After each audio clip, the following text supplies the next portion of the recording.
Hello guys, welcome back to the channel. In this video we'll cover another lab, that is getting started with Cloud Shell and Google Cloud. So first of all, click on Start Lab and open Cloud Console incognito window. In my case it is getting signed in automatically. In case you need username and password, you can refer to the lab instruction.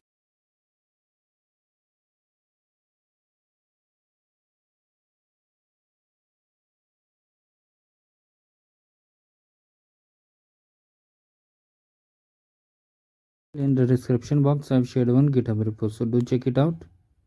So you need to enter this and now wait for this command to execute. So first we need to export the zone. So first export the zone from the lab instruction. As you can see, this is the zone. So copy carefully and enter it.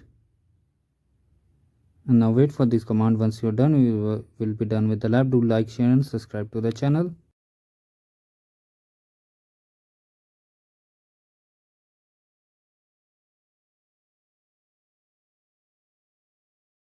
Progress for both the tasks, you'll get a score without any issue.